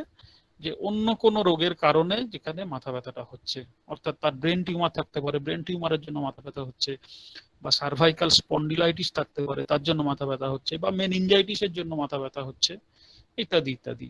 অর্থাৎ অন্য কোনো রোগের জন্য যদি মাথা ব্যথা হয় তাহলে আমরা বলবো তাকে সেকেন্ডারি হেডেক। আর যদি শুধুমাত্র হেডেকের লক্ষণই থাকে, অন্য কোনো রোগ লক্ষণ আমরা খুঁজে না পাই, তাহলে আমরা তাকে বলবো প্রাইমারি হেডেক। সুতরাং এই যে chronic headache and acute headache international headache society, তার প্রত্যেকটাই প্রাইমারি এবং সেকেন্ডারি আছে। তো অ্যাকিউট হেডেকের কথা বলছি না, ডক্টর কেন্ট বলছেন ক্রনিক সিক হেডেকে সাইলেশিয়া খুব ভালো মেডিসিন। এখন এই যে ক্রনিক হেডেক, এই ক্রনিক বা প্রাইমারি হেডেকের কথা বলা হচ্ছে, সিক হেডেক মানে প্রাইমারি হেডেকের মধ্যেই আমরা ধরবো, অন্য কোনো রোগের লক্ষণের কথা ধরবো না। এই ক্রনিক হেডেক আবার দু তিন রকমের আছে। এই টার্মগুলো আমাদের মোটামুটি অনেকেরই জানা। মাইগ্রেন কথাটার কথা আমরা জানি, ক্লাস্টার হেডেকের কথা জানি, টেনশন হেডেকের কথা জানি, এবং এগুলো আমরা প্র্যাকটিস অফ মেডিসিনে পড়েছি, প্র্যাকটিস অফ মেডিসিনের সাবজেক্ট, ম্যাটেরিয়া মেডিকেলে পড়বো না। তো এই যে হেডেক গুলো বিভিন্ন রকম আছে, আমাদের chronic primary headache, migraine headache, cluster headache, tension headache, এইগুলো কি আমাদের একটু লক্ষণগুলো যদি মাথায় থাকে তাহলে আমাদের সাইলেশিয়ার হেডেককে বোঝা একটু সহজ হয়ে যাবে। আমাদের টেনশন হেডেক কি? টেনশন হেডেক কিন্তু ম্যাক্সিমাম লোকেরই হয়, বেশিরভাগ লোকেরই হয়, সব ধরনের পেশেন্টই হয়, মেলেরও হতে পারে, ফিমেলও হতে পারে, এবং এই টেনশন হেডেকটা সাধারণত মাথার দুদিকেই হয়, কোনো একদিক বলে একদিকের মাথা ব্যথা থাকে না, এবং এটা খুব জোরে হয় না, বেশ কিছুদিন ধরে হলো তারপরে কমে গেল। এবং টেনশন কথাটার মানে কি? টেনশন মানে টেনশন টাইপ অফ ফিলিং, অর্থাৎ একটা প্রেসিং পেন থাকবে, একটা টাইটনিং, অর্থাৎ মাথা যেন ধরে আছে। ঠিক মাথা ব্যথাটাকে ব্যাখ্যা করা যাবে না, কিন্তু একটা মাথা যেন ধরে আছে, মাথার মধ্যে যেন একটা কনজেশন আছে, এই ধরনের সিমটম বলবে পেশেন্ট। এবং এর সঙ্গে কোন রকম বমি ভাব বা বমি হওয়া এই জাতীয় ব্যাপারগুলো থাকবে না, পেশেন্ট খুব একটা খিটখিটিও হবে না এই জন্য। তো টেনশন হেডেক এক ধরনের ক্রনিক হেডেক। তেমনি আমরা অনেকে ক্লাস্টার হেডেকের নাম শুনেছি। ক্লাস্টার হেডেক কি? ক্লাস্টার হেডেক কিন্তু এক ধরনের ক্রনিক হেডেক যেটা প্রচন্ড রকমের সিভিয়ার হয়, ভীষণ রকমের সিভিয়ার হেডেক, প্রচন্ড মাথা ব্যথা করে, এবং এটা মেলেদের বেশি হয়, অর্থাৎ ছেলেদের বেশি হয়। এবং ক্লাস্টার হেডেকের যেটা মূল বিষয় সেটা হচ্ছে এটা একদিকে হতে পারে, মাথার একদিকে হয় সাধারণত, আধ কপালি যাকে আমরা বলি। এবং একদিকে হওয়ার সঙ্গে ক্লাস্টার হেডেকের মেন সিমটম হচ্ছে তার যেদিকে হেডেক হচ্ছে সেদিকের চোখ লাল হয়ে যায়, বা চোখ থেকে জল পড়ে, বা নাক থেকে জল পড়ে, বা আরো একটা গুরুত্বপূর্ণ ক্লাস্টার হেডেকের হচ্ছে, এগুলো কমন সিমটম ক্লাস্টার হেডেকের, পিকিউলিয়ার সিমটম নয়, যে একদিকের যেদিকে হেডেক হচ্ছে সেদিকে ঘাম হয়, মাথার একদিকে বা ফেসের একদিকে ঘাম হয়। এটা খুব গুরুত্বপূর্ণ সিমটম ক্লাস্টার হেডেকের, এবং পেশেন্ট প্রচন্ড রকমের অস্বস্তি বোধ করে, পেশেন্ট চারিদিকে দৌড়ে বেড়ায়, ছুটে বেড়ায় হেডেক থেকে রিলিফ পাওয়ার জন্য। কেউ কিছু বললেই ভীষণ খিটখিট করে, গালাগাল দেয়, ভীষণ রেগে যায়। তো এটা হচ্ছে ক্লাস্টার হেডেক, অর্থাৎ প্রচন্ড রকমের মাথা ব্যথা করবে এবং একদিকে হবে, এবং তার সঙ্গে যেদিকে হেডেক হবে সেই দিকের হয় চোখ লাল হচ্ছে, বা বা চোখ থেকে একদিকের চোখ থেকে জল পড়ছে। আমরা চেলিডোনিয়ামে যেমন পড়েছি যে একদিকের মাথা ব্যথা, ডান দিকের মাথা ব্যথার সঙ্গে ডান দিকের চোখ থেকে জল পড়া, চেলিডোনিয়ামে। তো এটা হচ্ছে ক্লাস্টার হেডেকের সিমটম, অর্থাৎ চোখের একদিকে চোখ থেকে জল পড়বে, বা একদিকে নাক থেকে জল, মাথা ব্যথা হচ্ছে একদিকে, সেই সঙ্গে নাক থেকে জল পড়ছে, পেশেন্ট বলবে, বা মাথা ব্যথা হচ্ছে তার মুখের যেদিকে মাথা ব্যথা হচ্ছে সেই দিকেই ঘাম হচ্ছে, বা মুখের একদিকে ঘাম হচ্ছে। এইটা হচ্ছে ক্লাস্টার হেডেক। আর মাইগ্রেন হেডেক আমরা কিন্তু সবাই জানি, এগুলো ক্রনিক হেডেকের বিভিন্ন ধরন। মাইগ্রেন হেডেক আমরা আধ কপালি বলি সাধারণ ভাষায়, অর্থাৎ একদিকে হয়, কিন্তু মাইগ্রেন হেডেকের মেন সিমটম হচ্ছে নজিয়া এবং ভমিটিং থাকবে, অর্থাৎ তার বমি হবে বা বমি বমি ভাব হবে, এবং মাথা ব্যথাটা দপদপানি টাইপের হবে, পালসেটিং পেন হবে, প্রচন্ড সিভিয়ার পেন হবে, এবং বিভিন্ন রকমের মোডালিটি আমরা মাইগ্রেনে লক্ষ্য করি, অর্থাৎ তার সামান্য পরিশ্রমে কষ্ট বেড়ে যাবে, ফিজিক্যাল এক্সারশনে কষ্ট বেড়ে যাবে, সামান্য শব্দ হলে কষ্ট বেড়ে যাবে। আমরা সবাই অভিজ্ঞতা আছে আমাদের যে মাইগ্রেন হলেই তার সামান্য শব্দে মাথা ব্যথা বেড়ে যায়, সামান্য আলো এলে মাথা ব্যথা বেড়ে যায়, ওই জন্য অন্ধকার ঘরে চুপচাপ পড়ে থাকে। ড্যাম্প ওয়েদার হলে তার মাথা ব্যথা বেড়ে যায়। তো এই ধরনের লক্ষণগুলো যখন আমরা পাই, আমরা অনেক সময় এই রেপার্টারি করে এই মোডালিটি মিলিয়ে একটা ড্রাগ চলে আসে দিয়ে দিই, কিন্তু আমাদের জানতে হবে এগুলো কিন্তু কমন সিমটম। এগুলো মাইগ্রেন হেডেকের কমন সিমটম। তার বমি হচ্ছে, তার ফিজিক্যাল এক্সারশনে বাড়ছে, এই সিমটম গুলো আমরা মাইগ্রেন হেডেকে পেয়েই থাকি। তো আমাদের এই যে প্রাইমারি হেডেক আমরা দেখলাম, ক্রনিক প্রাইমারি হেডেক বা ক্রনিক সিক হেডেক, এইবার যদি আমরা সাইলিশিয়ার মাথা ব্যথার লক্ষণগুলো পড়ি, তাহলে আমরা সাইলিশিয়া এই যে কমন সিমটম গুলো পেয়েছি, এই যে সিমটম গুলোই কিন্তু সাইলিশিয়াতে লেখা আছে ডক্টর কেন্টের মেটেরিয়া মেডিকাতে। যদি আমরা পড়ি দু চারটে লাইন, সেটা হচ্ছে পুরাতন মাথার যন্ত্রণা, যেটা ক্রনিক সিক হেডেক বলছিলাম, এবং তার সঙ্গে বমি বমি ভাব, সকালের দিকে মাথার যন্ত্রণা এবং মাথার পেছনে যন্ত্রণা, দুপুরের দিকে কপালে বেদনার উদ্রেক ইত্যাদি লেখা আছে। গোলমালে বৃদ্ধি, মাথার যন্ত্রণা গোলমাল হলে বা নয়েজ হলে বৃদ্ধি। তো অর্থাৎ এই যে পুরাতন মাথার যন্ত্রণা এবং তার সঙ্গে বমি বমি ভাব, এটা আমরা দেখলাম, এক্ষুনি বললাম আমরা যে এটা মাইগ্রেন হেডেকের সিমটম। এখানে কিন্তু মাইগ্রেন লেখেননি, কিন্তু আমরা বুঝে নিতে হবে যে সাইলিশিয়াতে মাইগ্রেন হেডেকের সিমটম আছে। এবং তারপরেই বলছে যে উত্তাপে উপশম, চোখের উপরিভাগে স্নায়ুশূল, চাপে এবং উত্তাপে উপশম, এই সময় মাথায় প্রচুর ঘাম হয়। অর্থাৎ মাথা ব্যথার সময় মাথায় প্রচুর ঘাম হয়। তো আমরা এক্ষুনি পড়লাম যে ক্লাস্টার হেডেকে মাথা ব্যথার সঙ্গে মাথায় ঘাম হয় এবং ভয়ঙ্কর প্রকৃতির বেদনা অনুভব, সাইলিশিয়াতে লেখা আছে। সামান্য পরিশ্রম করলেই মুখমণ্ডলে ঘাম দেখা যায়, নিম্নাঙ্গের ঘাম সাধারণত শুষ্ক। তো এই যে ঘাম এবং পশ্চাৎ ভাগ থেকে বিশেষ করে ডান দিকে এই এই যন্ত্রণার অনুভব হয়। এবং মাথার যন্ত্রণা মানসিক পরিশ্রমে, পড়াশোনায়, গোলমালে, নাড়াচাড়ায়, ঝাঁকুনিতে, হাঁটা চলায় বাড়ে, মলত্যাগের সময় কোঁত দিলে বাড়ে, কথা বললে বাড়ে, ঠান্ডা বাতাসে স্পর্শে বাড়ে। তো এতগুলো মোডালিটি তো আমাদের মনে রাখা সম্ভব নয়। তা আমরা যদি এই মোডালিটি গুলো আমরা যদি মাইগ্রেন হেডেকের সিমটম জানি, তাহলে আমরা খুব সহজেই বুঝে নেব যে এগুলো সাইলিশিয়ার যেগুলো লেখা আছে প্রুভিং সিমটম, এগুলো আমাদের মাইগ্রেন হেডেকের সিমটম। তো সুতরাং মাইগ্রেন হেডেকে যখন আসবে তখন আমাদের সাইলিশিয়া অবশ্যই ভাবা যেতে পারে। কিন্তু কখন ভাববো? সব রোগী এইগুলো এই মোডালিটি গুলো নিয়ে এলেই কি আমরা সাইলিশিয়া দিয়ে দেবো? তা তো দেবো না। তো এই সিমটম গুলোই কিন্তু কেন্ট আমাদের আনকমন পিকুলিয়ার, ডক্টর কেন্টের বইয়ের যে সিমটম গুলো তিনি দিয়েছেন বা অন্যান্য বইয়ের সিমটম গুলো আছে, তার মধ্যে আমাদের আনকমন পিকুলিয়ারিটি আমাদের খুঁজে বার করে নিতে হবে। এবং কিভাবে আনকমন পিকুলিয়ারিটি আমরা খুঁজে বার করব, এটা ওই একই কথা যে তার causation, location, sensation, modality, concomitant, এই ব্যাপারগুলো যদি আমরা মেলাতে পারি, তাহলেই আমরা মাইগ্রেন হেডেক হোক, ক্লাস্টার হেডেক হোক, টেনশন হেডেক হোক, ব্রেন টিউমারের হেডেক হোক, মেনিনজাইটিসের হেডেক হোক, যাই হেডেক হোক না কেন, আমরা সাইলিশিয়াকে প্রেসক্রিপশন করতে পারবো। কিভাবে পারবো? ডক্টর কেন্টি বলে গেছেন, specially in the right side, অর্থাৎ ডান দিকের মাথা ব্যথা স্পেশালি হবে। তো মাইগ্রেন হলে কোন দিকের মাথা ব্যথা হবে তো কমন সিমটমে বলা নেই, কিন্তু যদি ডান দিকে মাথা ব্যথা হয়, যেভাবে ডান দিকে মাথা ব্যথা হলেই আমরা স্যাঙ্গুইনারিয়ার কথা ভাবি, অনেকেই ভাবি, আমরাও প্রথমে ভেবেছি, তেমনি ডান দিকের মাথা ব্যথা হলে আমরা অবশ্যই মাথার এক কোনায় সাইলিশিয়া কিন্তু পড়ে থাকবে। আমরা দেখবো, মিলিয়ে দেখবো সাইলিশিয়ার অন্যান্য লক্ষণ আছে নাকি। ওখানেই তিনি বলেছেন কোল্ড এয়ার, ঠান্ডা হাওয়ায় বাড়ে, সর্বদাই ঠান্ডা বাতাস এড়িয়ে চলতে চায়, মাথায় আবরণ চায়। অর্থাৎ সাইলিশিয়ার যে সেনসিটিভিটি, এটা কিন্তু হেডেকের ক্ষেত্রেও আমরা দেখতে পাচ্ছি। অর্থাৎ ঠান্ডা কোনো কিছু হলেই তার বাড়বে, ঠান্ডা বাতাসে বাড়বে বা এসিতে গেলে বাড়বে, ঠান্ডা বাতাস ওই জন্য এড়িয়ে চলতে চায় এবং সবসময় মাথা ঢেকে রাখতে চায়, কাপড় জড়িয়ে রাখতে চায়। এবং আরো একটা কথা খুব সুন্দর বলা আছে সাইলিশিয়াতে, সেটা হচ্ছে সপ্তাহে একদিন মাথা ব্যথা হয়, অর্থাৎ পিরিয়ডিক্যাল হেডেক। এবং এই পিরিয়ডিক্যালটা কিরকম? সপ্তাহে একদিন, অর্থাৎ টাইম মোডালিটির কথা তিনি বলে দিলেন ডক্টর কেন্ট। আমরা সাইড মোডালিটির কথা বললেন, রাইট সাইডেড হেডেক, সেনসিটিভিটির কথা বললেন এবং টাইম হেডেকের মানে টাইম মোডালিটির কথা বললেন। অর্থাৎ সপ্তাহে একদিন মাথা ব্যথা হয়, যেটা আমরা লাইকোপোডিয়াম, স্যাঙ্গুইনারিয়া, সালফার ইত্যাদি ড্রাগে দেখি।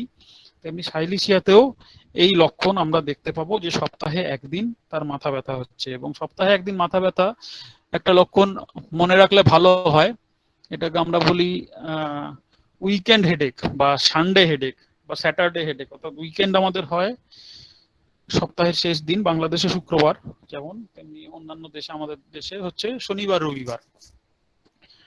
এই সপ্তাহান্তে অর্থাৎ যেদিন ছুটির দিন সেদিন তার মাথা ব্যথা হচ্ছে, এর কিন্তু একটাই মেডিসিন রেপার্টারি অনুযায়ী, সেটা হচ্ছে মেডোরিনাম।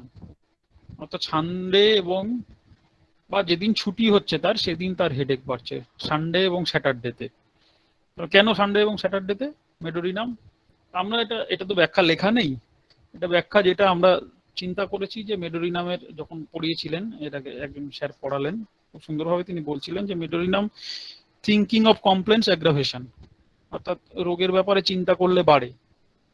সুতরাং সেক্ষেত্রে যদি আমাদের উইকেন্ড হয়, কাজের দিনে তো আমরা শরীরের দিকে তাকানোর সময় পাই না, কিন্তু উইকেন্ডে যখন ছুটি হয় তখন একটু শরীরের দিকে নজর যায়, কারণ আমরা রেস্টে থাকি, শরীরের দিকে নজর যায় যে আমাদের কি হচ্ছে না হচ্ছে। তো সুতরাং মেডোরিনাম যেহেতু থিঙ্কিং অফ কমপ্লেন্স অ্যাগ্রাভেশন, শরীরের কথা চিন্তা করলে তখন বাড়ে, তো সুতরাং যেহেতু সানডে এবং স্যাটারডেতে তার ছুটি হচ্ছে, সেই জন্য মেডোরিনামের মাথা ব্যথা ওই ছুটির দিনে বাড়ে। সুতরাং সাইলিশিয়া নির্দিষ্ট কোনো সানডে স্যাটারডে লেখা নেই সাইলিশিয়াতে, কিন্তু সপ্তাহে একদিন, সেটা সোমবার হতে পারে, মঙ্গলবার হতে পারে, বুধবার হতে পারে, যে কোনো দিন হতে পারে, কিন্তু সপ্তাহে একদিন তার বাড়বে। এটা সাইলিশিয়ার একটা আনকমন পিকিউলিয়ার সিমটম। সুতরাং এই সিমটম গুলো যদি আমরা একসঙ্গে পাই, সেই সিমটম গুলো নিলে আমরা যে কোনো ধরনের মাথা ব্যথা হোক না কেন, যদি আমরা ডান দিকে পাই, মাথা ব্যথা ঠান্ডাতে বাড়ে, মাথা ব্যথা সপ্তাহে একদিন হয়, মানসিক পরিশ্রম করলে বাড়ে, লেখাপড়া করলে বাড়ে, অল্পতেই ক্লান্ত হয়ে পড়ে, তার সঙ্গে সাইলিশিয়ার অন্যান্য সিমটম আছে, এই লক্ষণগুলো যদি আমরা পাই, তাহলেই আমরা ক্রনিক সিক হেডেকে সাইলিশিয়াকে প্রেসক্রিপশন করতে পারবো। না হলে আমরা ওই মাইগ্রেন ধরে বা ক্লাস্টার হেডেক ধরে যদি সাইলিশিয়াকে প্রেসক্রিপশন করতে যাই, ভুল হয়ে যাবে। এবং সব সিমটম ও সব কটা মোডালিটিও কিন্তু মনে রাখার দরকার নেই, কারণ এগুলো ম্যাক্সিমাম মোডালিটি যেগুলো লেখা আছে সবই কিন্তু মাইগ্রেন হেডেকের কমন সিমটম। সুতরাং আমাদের ওর মধ্যে থেকেই দুধটাকে খুঁজে বার করতে হবে, আনকমন পিকিউলিয়ারিটি সাইলিশিয়ার কি আছে, কোন দিকে মাথা ব্যথা, কোন দিক থেকে। ডক্টর কেন্ট বলেছেন পেছন দিক থেকে মাথা ব্যথা শুরু হয়ে সামনের দিকে আসে এবং ডান দিকে সেটেল করে, এটাও একটা পিকিউলিয়ারিটি। পেছন দিক থেকে মাথা ব্যথা শুরু হয়ে ডান দিকে আসে, এটা কিন্তু সব ড্রাগে নেই, জেলসিএমিয়াম এর মতো কিছু ড্রাগে আছে। সাইলিশিয়া এটারও একটা আনকমন পিকিউলিয়ার সিমটম। এই আনকমন পিকিউলিয়ার সিমটম কোনগুলো, এগুলো বুঝে বুঝে আমাদের কমন সিমটমের সঙ্গে মিলিয়ে মিলিয়ে আমাদের বার করতে হবে। এবং আমরা যদি এই লোকেশন সেন্সেশন মডালিটি কনকমিটেন্ট অনুযায়ী চিন্তা করি, তাহলে আমরা সাইলিশিয়াকে মাথা ব্যথা, কানে পুঁজ ইত্যাদি যে কোনো প্যাথোলজি আসুক না কেন, সাইলিশিয়াকে আমরা প্রেসক্রিপশন করতে পারবো। এবং সাইলিশিয়ার আমরা চোখের লক্ষণ দেখলাম, আমরা মাথা ব্যথার লক্ষণ দেখলাম, আরো একটা সাইলিশিয়া আমরা প্র্যাকটিক্যাল লাইফে যেগুলো ইউজ করি, এরকম একটা লক্ষণ হচ্ছে কানের সমস্যা বা নাকের সমস্যা।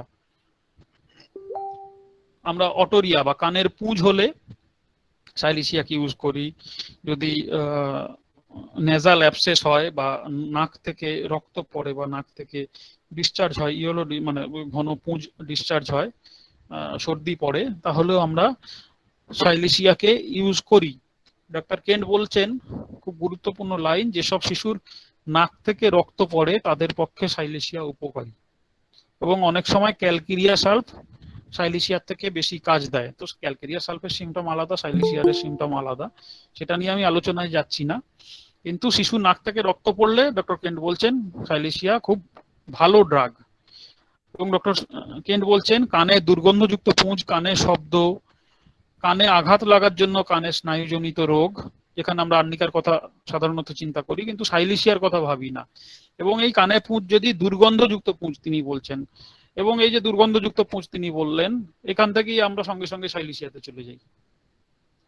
কেন যাই? কারণ আমাদের তার বেশি অনেক সময় আমরা ভাবি না বা ভাবার চেষ্টা করি না। আমরা যখনই প্রথম লাইফে আমরাও দিয়েছি, কানে দুর্গন্ধযুক্ত পুঁজ এলো, হয় সরিনাম অথবা সাইলিশিয়া, একটা দিয়ে দিলাম, একটু মিলিয়ে দেখে নিলাম পেছনে কোনো স্কিন ডিজিজ সাপ্রেশনের হিস্ট্রি আছে নাকি, যদি থাকে তাহলে সরিনাম, যদি না থাকে তাহলে সাইলিশিয়া। এই ধরনের প্রেসক্রিপশন আমরা করে এসেছি অনেক সময়। তো সুতরাং এই যে অটোরিয়া, কানে পুঁজ, অফেন্সিভনেস, এগুলো অবশ্যই আমরা দেখব, কিন্তু আমরা তার মধ্যে থেকেও সাইলিশিয়া কখন দেবো তাকেও খুঁজে বার করতে হবে। এখন যদি আমরা রেপার্টারি দেখি ইয়ার ডিসচার্জ অফেন্সিভ, তাহলে কিন্তু আমরা হাজার একখানা ড্রাগ দেখবো, তখন আর সাইলিশিয়া ওখানে হালে পানি পাবে না। অথচ আমরা এটা দিয়ে থাকি, সাইলিশিয়া যদিও ফার্স্ট গ্রেডে আছে কিন্তু অনেক অনেক মেডিসিনও আছে। সুতরাং কেন্টেই কিন্তু আমাদের খুঁজে বার করতে হবে যে সাইলিশিয়ার আনকমন পিকুলিয়ারিটিটা কোথায়।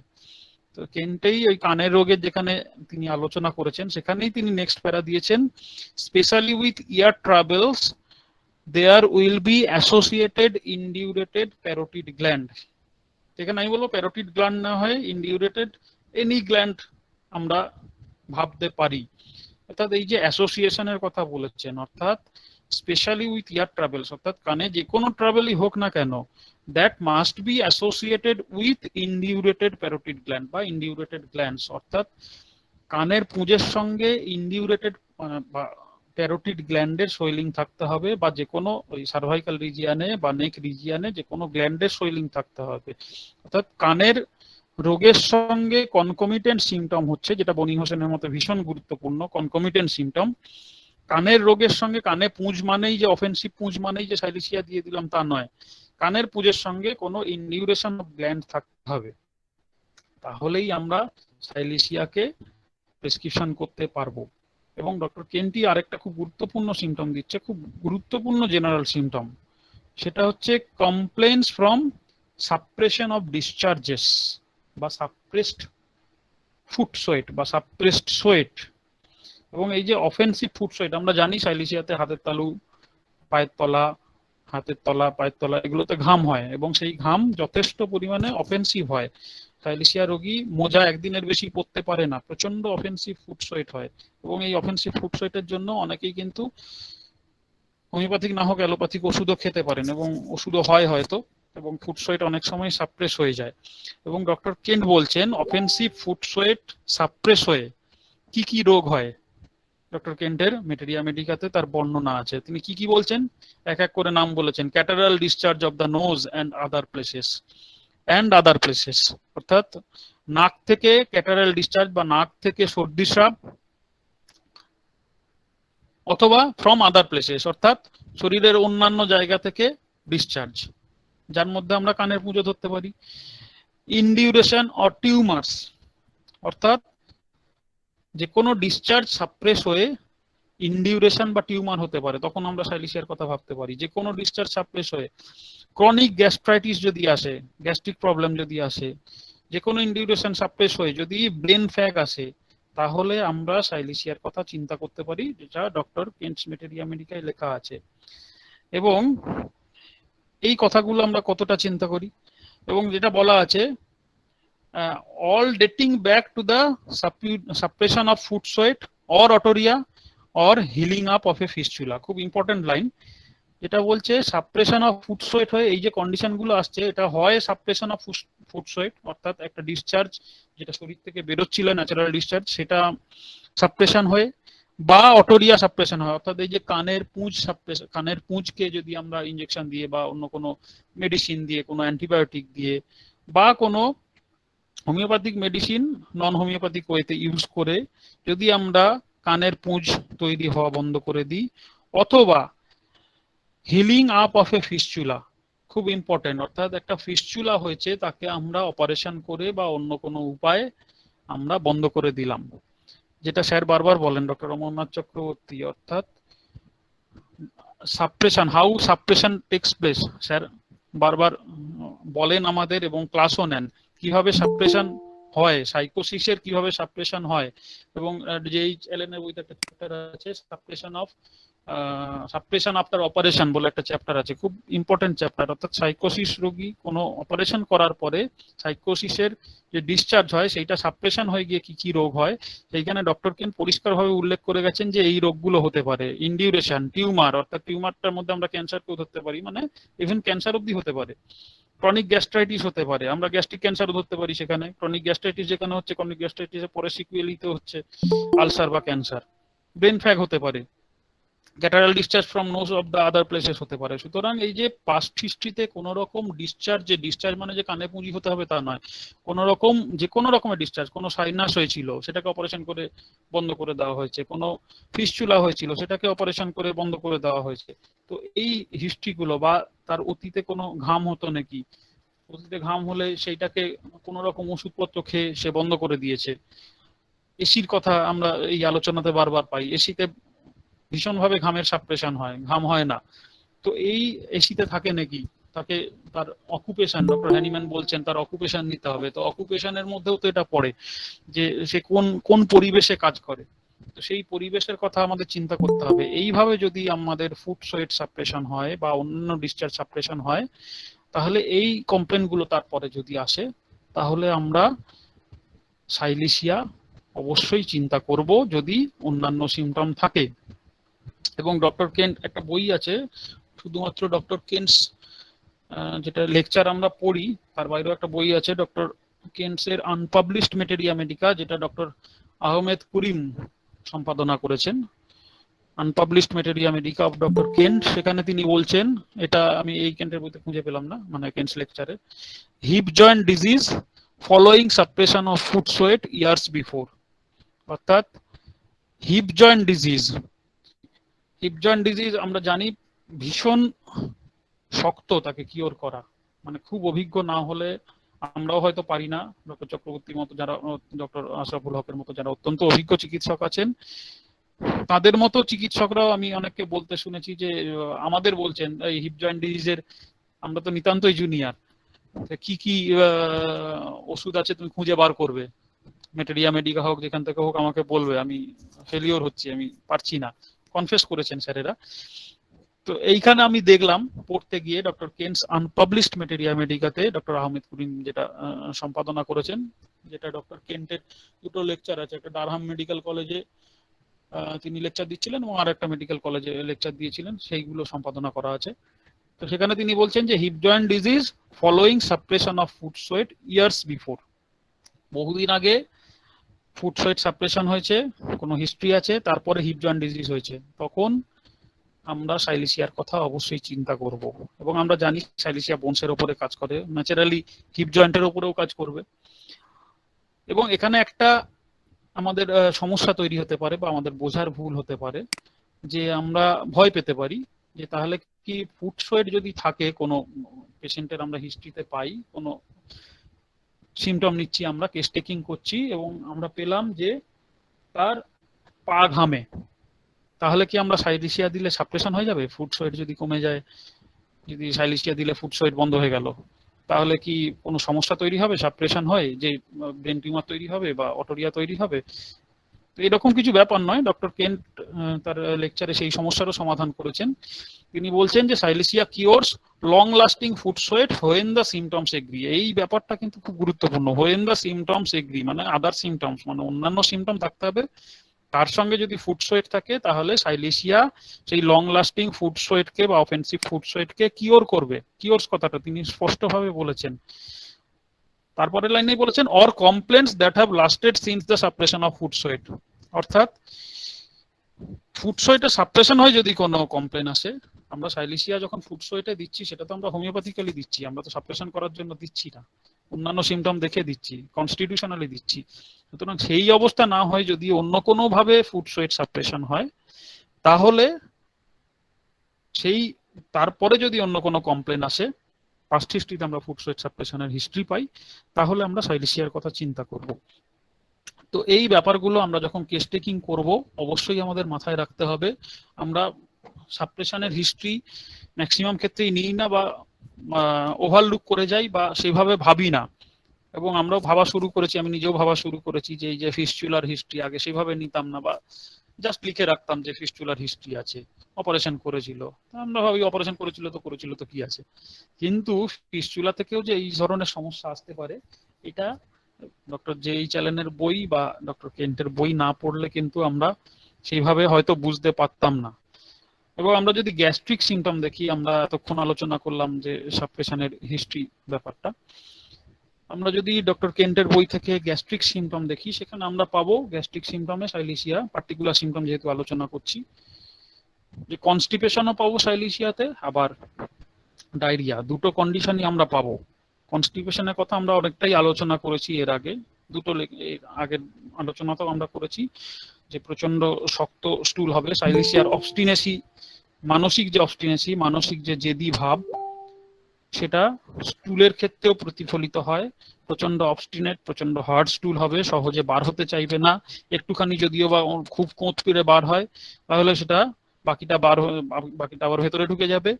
এবং ইভেন মেকানিক্যালি রিমুভ করতে হয়, অর্থাৎ আঙুল খুঁচিয়ে হোক বা অন্য কোনো উপায় হোক স্টুলকে বার করতে হয় আস্তে আস্তে, এবং তার জন্য অনেক সময় ইনজুরিও হয়।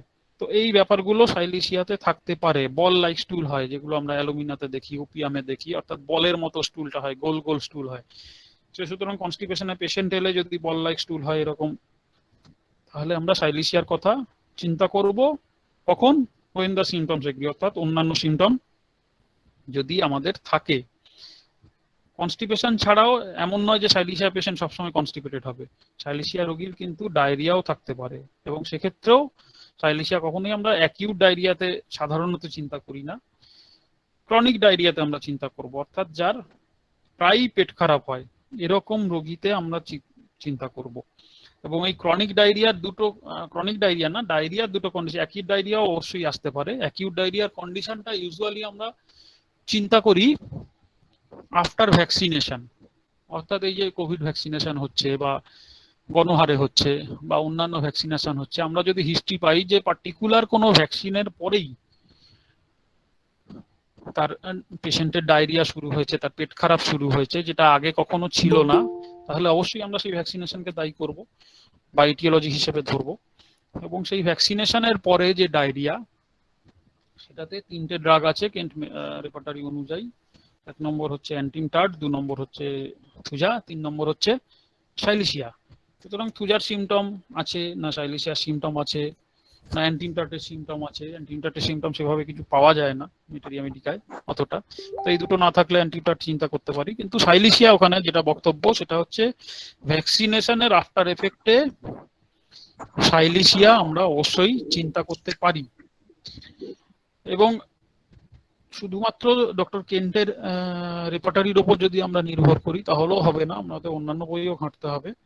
আমি বলেছিলাম খুব সম্ভবত আগের দিন কোনো একদিন যে ডক্টর মারফির যে রেপার্টারি আছে সেটাও খুব গুরুত্বপূর্ণ। ওখানে ভ্যাকসিনেশন বলে একটা চ্যাপ্টার আছে, এখানে তিনি অনেকগুলো ড্রাগের কথা উল্লেখ করেছেন। আমি নিজে পোডোফাইলাম দিয়ে কাজ পেয়েছি, এটা কোভ্যাক্সিনের পরে ডায়রিয়া হয়েছিল ভদ্রলোকের, আগে কখনো ছিল না, আমাদের ফেসবুক পোস্টেও আছে সেটা।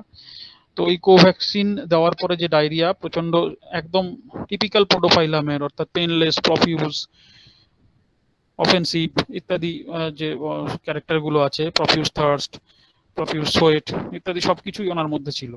আমরা পোডোফাইলাম দিয়ে কাজ পেয়েছিলাম। এখানে সাইলিশিয়া, থুজা কোনোটারই সিমটম ছিল না তার মধ্যে, পোডোফাইলামের সিমটম ছিল। এবং পোডোফাইলামের যে দেওয়া যেতে পারে ভ্যাকসিনেশন, আমি সাপোর্ট পেয়েছিলাম মারফি রেপার্টারি থেকে, এবং পোডোফাইলাম দিয়ে 1-2 দিনের মধ্যেই ওটা ঠিক হয়ে গেছে। কিন্তু আমাদের মাথায় রাখতে হবে সাইলিশিয়াও one of the drug for after effect of vaccination if there is diarrhoea, যদি ডায়রিয়া হয়।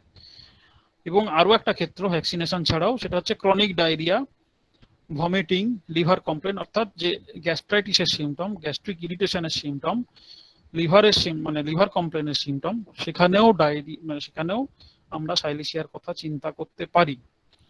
কখন চিন্তা করতে পারি? যেখানে ডক্টর কেন্ট বলছেন যদি এই সিমটম গুলো থাকে, যেগুলো জেনারেল সিমটম বলে আমরা সাধারণত ধরি, আমরা বিভিন্ন ইচ্ছা অনিচ্ছা, অর্থাৎ ডিজায়ার অ্যাভারশন এবং ইনটলারেন্স, ইচ্ছা অনিচ্ছা এবং ইনটলারেন্স অর্থাৎ অসহ্য, এই ব্যাপারগুলো তো আমরা জেনারেল সিমটমের মধ্যে ধরি। আমি জানি না ডক্টর কেন্ট কেন লিখেছেন, এটা ডক্টর চক্রবর্তী হয়তো বলতে পারবেন, অমরনাথ স্যার বলতে পারবেন, যে ডক্টর কেন্ট কেন ডিজায়ার অ্যাভারশন বা ইনটলারেন্স ডিসঅর্ডার এগুলোকে স্টমাকের মধ্যে রাখলেন। এগুলো তো জেনারেলিটিসের মধ্যে দেওয়া উচিত। সিনথেসিস যে বডি সেটা করেছে, জেনারেলিটিসের মধ্যে দিয়েছে ফুড চ্যাপ্টারটাকে। তো এই ডিজায়ার অ্যাভারশন এবং ইনটলারেন্স, এটা সাইলিশিয়ার খুব পার্টিকুলার ডিজায়ার অ্যাভারশন এবং ইনটলারেন্স আছে, যেটা জেনারেল সিমটম সাইলিশিয়ার আমরা ধরবো। এবং সেইগুলো যদি থাকে, তার সঙ্গে ক্রনিক ডায়রিয়া থাকে, সেটা আমরা সাইলিশিয়ার কথা অবশ্যই চিন্তা করব। যেমন ইনটলারেন্স টু মিল্ক, অর্থাৎ বাচ্চা, একদম বাচ্চা বেলা থেকেই ডক্টর কেন্ট বলছেন সাইলিশিয়া রোগী দুধ সহ্য করতে পারে না। আমরা বাচ্চা বেলায় ডায়রিয়া, যদি বাচ্চা বেলায় দুধ সহ্য করতে পারে না, বমি করে ফেলে, চাপ চাপ বমি করে দইয়ের মতো, আমরা প্রথমেই ইথিউজা ছাড়া সাধারণত বেরোই না। প্রথমে ইথিউজা দেবো, তারপরে অন্য কথা, ইথিউজাতে কাজ না হলে।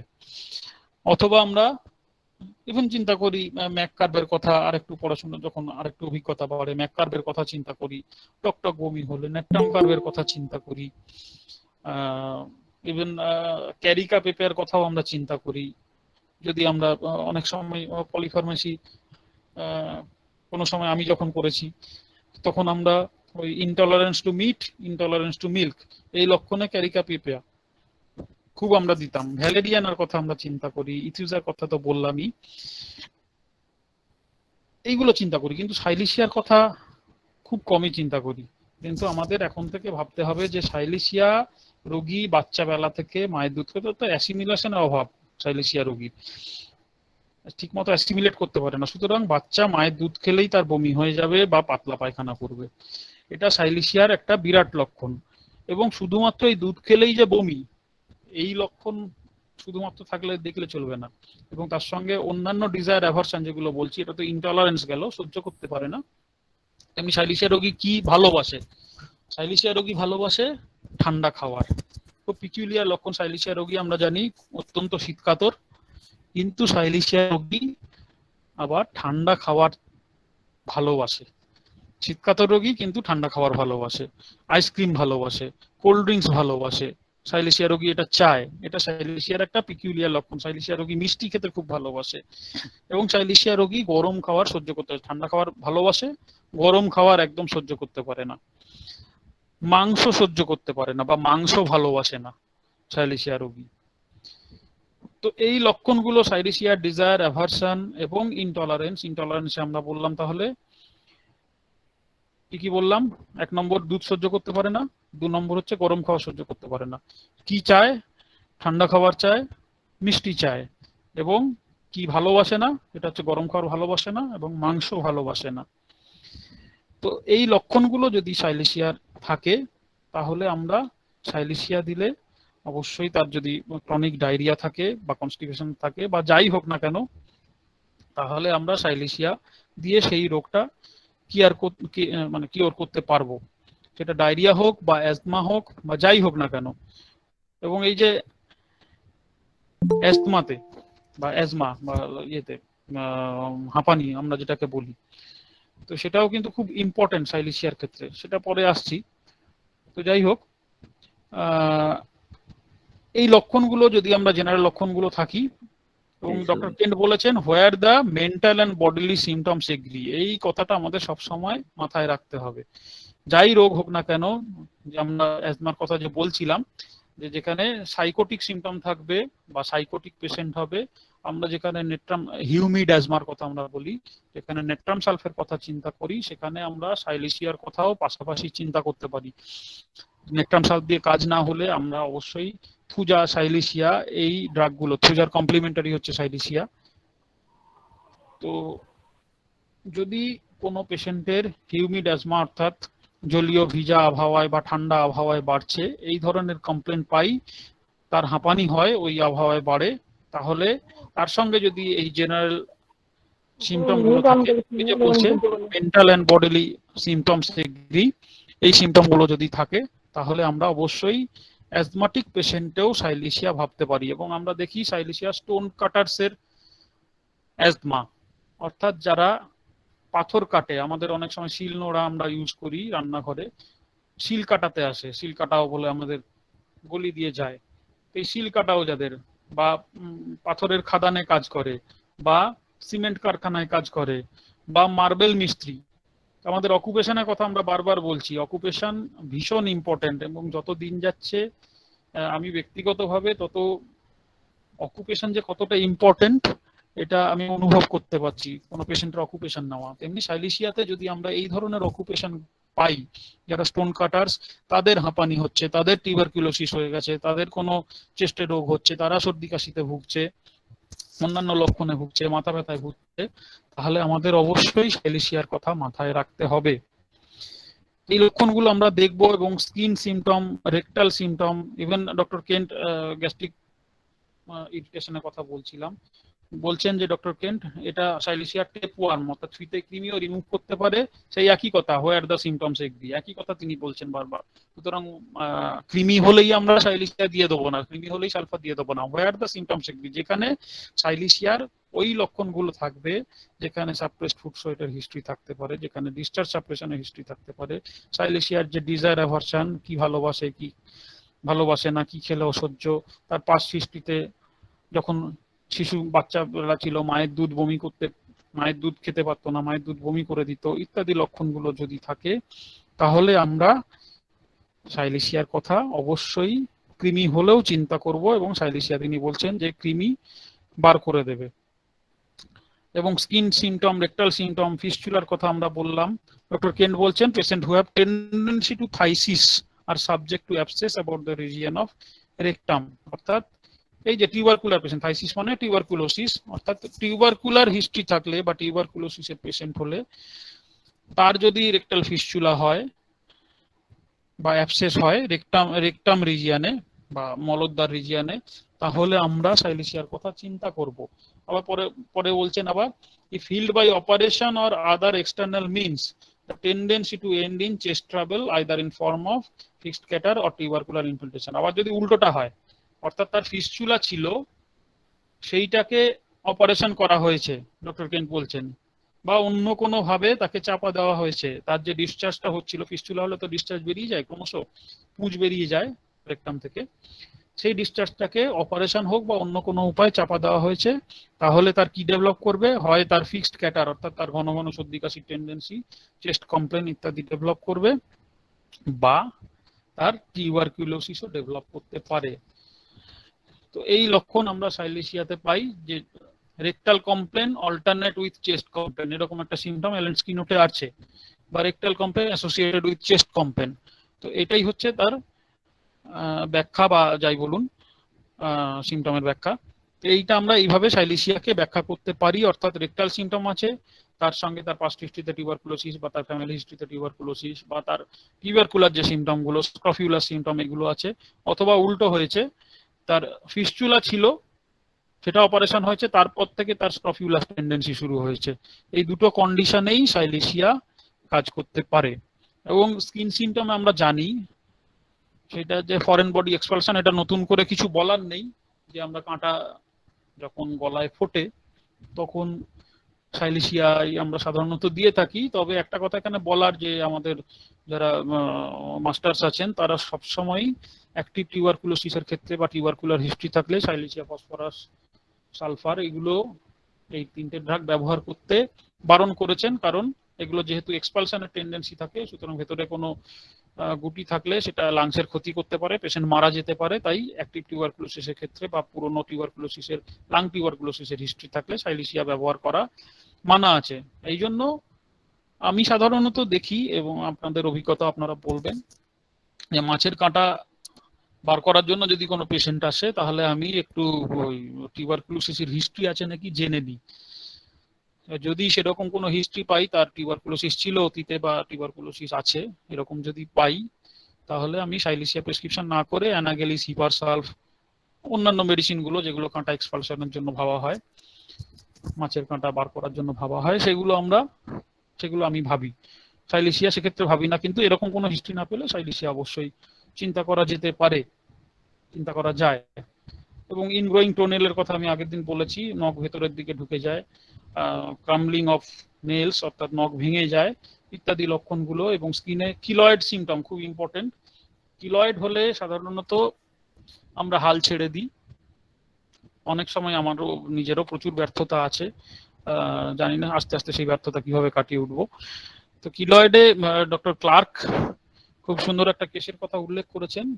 সেই কিলয়েডটা তৈরি হয়েছিল আফটার অপারেশন, অর্থাৎ কোনো একটা বয়েলস ছিল বা কিছু ছিল, সেখানে অপারেশন হয়েছিল, তারপরে সেখানে চেস্টে কিলয়েড ফর্মেশন হয়েছে, এবং সেই কিলয়েডটা প্রচন্ড টেন্ডার ছিল, অর্থাৎ সাইলিশিয়ার যে টেন্ডারনেস আমরা বলি বা সেনসিটিভিটি বলি, হাত দিলে প্রচন্ড ব্যথা ছিল, এবং তার মধ্যে একটা শুটিং পেন ছিল, একটা কি বলবো গুলি মারার মতো ব্যথা ছিল। কিলয়েডের এই লক্ষণটা ছিল। এবং ডক্টর কেন্ট হ্যানিম্যানের একটা প্রুভিং সিম্পটমের কথা উল্লেখ করেছেন, সেটা হচ্ছে স্টিচিং একিং pain in the spot where an ulcer had been formerly on the leg. অর্থাৎ প্রুভিং সিম্পটম ডক্টর হ্যানিম্যান দিচ্ছেন, যেখানে আগে আলসার ছিল, কোন একটা আলসার ফর্মেশন হয়েছিল, সেইটা হিল আপ হওয়ার পরে সেই জায়গাটাতে স্টিচিং পেন অর্থাৎ ছুঁচ ফোটানোর মতো ব্যথা। এই কিলয়েডেও আগে আলসার ছিল, ডক্টর কেন সেখান থেকে ডক্ট্রিন অফ অ্যানালজি করে বার করলেন, ডক্টর ক্লার্ক সরি, যে এখানেও আগে আলসার ছিল অর্থাৎ অপারেশন হয়েছিল, সেই অপারেশন হওয়ার পরে সেখানে কিলয়েড ফর্মেশন হয়েছে। ডক্টর হ্যানিম্যান বলছেন stitching pain in the spot where there had been formerly an ulcer. আগে যেখানে আলসার ছিল সেখানে stitching pain proving symptom. Doctor Clarke পেয়েছেন এখানে যে ওই জায়গাটা আগে আলসার ছিল, সেখানে কিলয়েড ফর্মেশন হয়েছে, সেখানে টেন্ডারনেস আছে, সেখানে শুটিং পেন হয়েছে।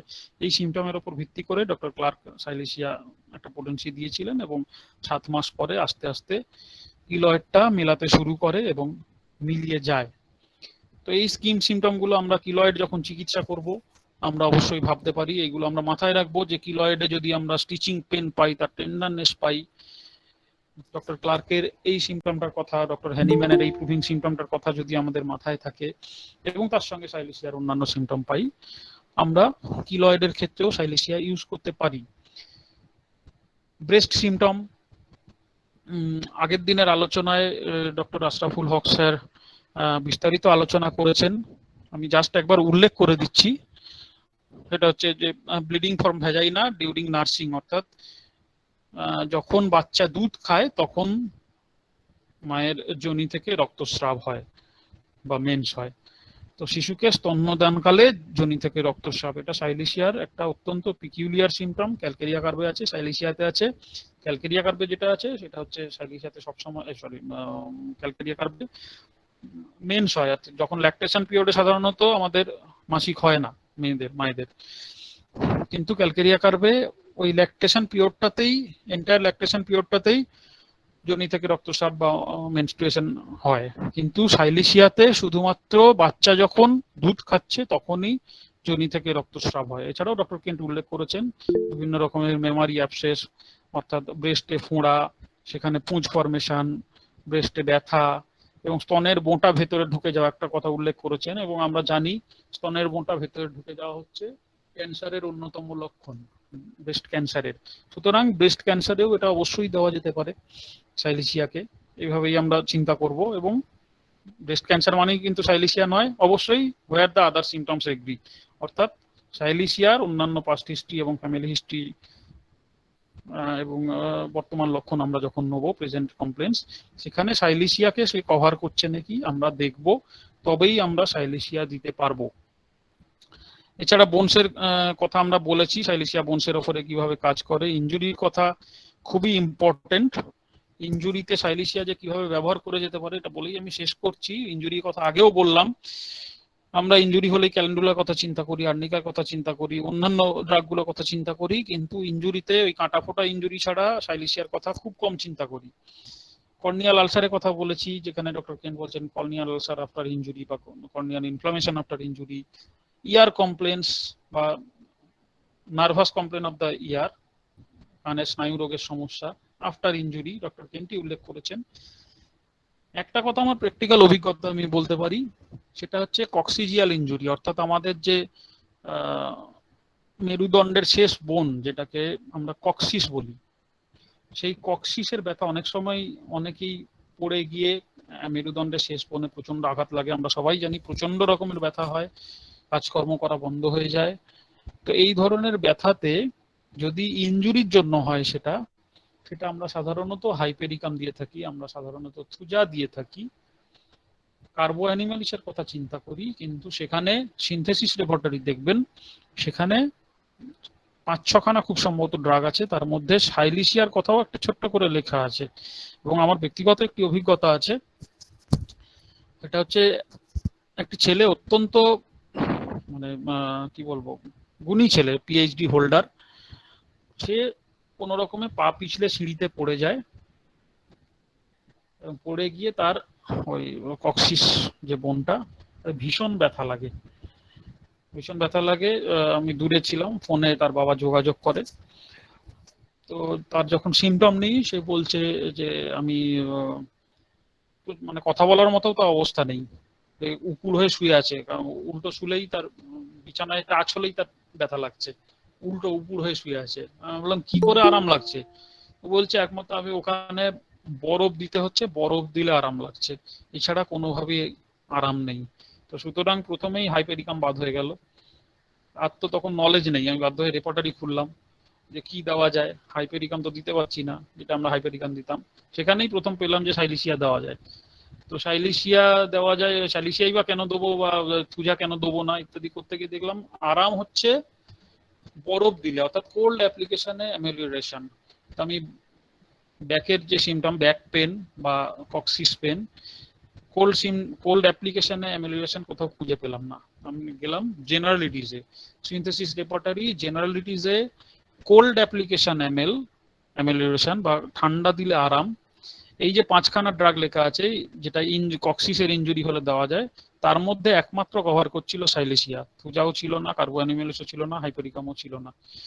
তো সুতরাং ওই দুটি সিমটমের উপর নির্ভর করে, ইনজুরি টু কক্সিস এবং কোল্ড অ্যাপ্লিকেশনে আরাম, সাইলিশিয়া 200 কি 1M আমার এই মুহূর্তে পোটেন্সি খেয়াল নেই, দেওয়া হয়েছিল। এবং সেটা সকালে দেওয়া হয়েছিল, রাত্রে পড়েছিল, সকালে দেওয়া হয়েছিল। এবং বিকেলবেলায় তার বাবা ফোন করেছিল, মানে আমার জীবনে খুব স্মরণীয় কেস। তার বাবা বলছে তো ম্যাজিক্যালি কমে গেছে, এত ব্যথা আমি ভাবতেই পারিনি কমে গেছে। এবং খুব ন্যাচারালি যেটা খুব আনন্দ হয়েছিল, জানি না এটা সাপ্রেশন হয়েছিল কি প্যালিয়েশন হয়েছিল, কিন্তু পেশেন্টের ব্যথাটা কমেছিল এবং সে ভালো আছে, তার অক্সিসেপেন আর হয়নি, যেটা রিকারেন্স হওয়ার কথা ছিল সেটা এখনো হয়নি। এবং আমি ভেবে দেখেছি তার সাইলেশিয়ার অনেক সিমটম ছিল, তারও সেই টিপিক্যাল হেডেক ছিল। আমি যখন তার আমি তো অনেকদিন ধরে তার ট্রিটমেন্ট করছি, তার সেই typical headache, Sunday Sunday headache, Monday headache, Sunday headache, Saturday headache যেটা বলছিলাম, তার ওই ওই সময় ব্যথা শুরু হতো। তার মাইগ্রেনের চিকিৎসা আগে করেছিলাম, পরে কেস হিস্ট্রি খুলে দেখেছি, তখন মেডোরিনাম দিয়েছিলাম, কিছুটা হয়তো কমেছিল। কিন্তু এখন ভেবে দেখছি সেটা তো আমি পিরিয়ডিক্যাল হেডেক, সপ্তাহে একদিন হেডেক ভেবেও সাইলেশিয়া দিতে পারতাম। প্রচন্ড রকমের প্রফেশনাল ছেলে, খুব সৎ ছেলে, ভীষণ টেনশন করে ইত্যাদি লক্ষণগুলো সাইলেশিয়ার জেনারেল লক্ষণগুলো তার মধ্যে ছিল, প্লাস পার্টিকুলার লক্ষণগুলো তার মধ্যে ছিল, যাই জন্যই এই জন্যই ওই রকম ম্যাজিক্যালি কিওর করতে পেরেছে। তো সুতরাং সেটা বারবার আমি বলছি, বা স্যারেরাও যেভাবে আমাদের শিক্ষা দিয়েছেন, অবশ্যই যে কোনো ড্রাগ আমরা যদি স্টাডি করতে চাই, জেনারেল সিমটমের উপর আমরা নজর দেবো। জেনারেল সিমটমের উপর যদি আমরা নজর দিই, তাহলে সাইলেশিয়া দিয়ে আমরা অনেক অসাধ্য সাধন করতে পারি।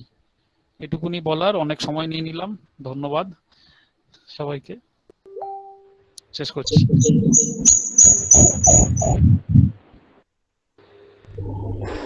ধন্যবাদ ডাক্তার কুণাল ভট্টাচার্য স্যারকে।